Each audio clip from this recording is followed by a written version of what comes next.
Odhi nyime ni jatend piny William Ruto duoko lwete ne moko kuom josiasa mane ochung' kode yiero maduong' mokalo bang' podonegi lemo e bad migepe mag piny owacho. Moko kuom josiasa ma ochutnegi lemo gin gavana machon ma Kisumu Jack Ranguma, jaod bura machon ma Nyatike Edi Anyanga, Cleophas Lagat, Moses Mabonza kod Sakwa Wunyasi.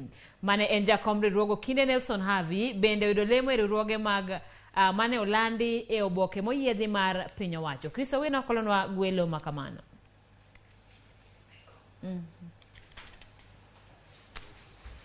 Nimejaribu zote tatu hilo ni jakom bad migao matayo riwruoge mag saga e pacho kae kendo kao lemo mosebedo kao mak kod George Murathe.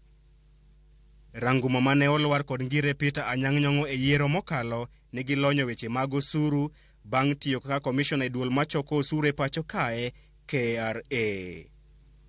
Jatend piny William Ruto bende oparo Edik Omondi Anyanga, achiel kuom josiasa makaluo mane ochung' kode e yiero maduong' mokalo. Edik Omondi Anyanga, ma en jaod bura machon ma Nyatike, dhi telo ne bad migao mochung' ne gayo midhiero mag teko nuclear ma bende ong'ere kaka Nuclear Regulatory Authority. Nelson Havi, jakom machon mar riwruoge kinde e pacho kae, okowo kod lwete nono bang' fwadho bendera mar duond bura mar UDA e ng'wech mar laro kom od bura ma Westlands e yiero maduong' mokalo. Havi koro dhi telo ne bad migao mochung' ne weche mag Aeri Retirement Benefits Authority. Bang' telo ne kaunti manande kaka gavana margi mokwongo e kind higa mar 2013 kod higa mar 2017, Cleophas Lagat koro dhi loko tanga kendo telo ne kambi loso lewni mar Rivertex kuom thuolo mar higni 3 mabiro. E lemo machielo, jaod bura machon ma Nambale Sakwa Wunyasi koro dhi neno ni piny Kenya ochopo lek mage mag dongruok bang' jatend piny miye lemo mar jakom bad migao mar Vision 2030. Wunyasi ne otemo hape laro kom gavana ma Busia e yiero maduong' mokalo kod otiko mar ANC, kata kamano Dr. Paul Otuoma ne obare ndas.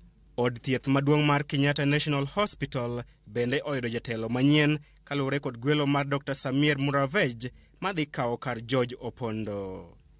E komachielo, Moses Mabonga mane olaro kom senete kaunti ma Bungoma e yiero madundo mokalo kod otiko mar duond bura mar UDA bende ochutne lemo mar jakom bad migao matayo weche mag okumba. Bad migao mochung' ne nyiewo kod keyo yedhe pacho kae KEMSA idhi telne kod Daniel Rono kuom thuolo mar higni 3 mabiro.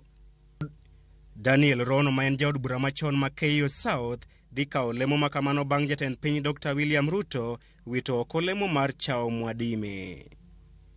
Jatend piny bende ogwelo ma en jaod bura machon ma Vihiga Yusuf Chanzu kaka jakome bad migao mochung' ne gedo mag udi. Jaod bura machon marangwe George Oner Ogalo bende dhi bet e aput mar gero udi manengo gi oyweyo e kar chung' od bura ma Kibra. Chris Owino, Ramogi TV, Nairobi.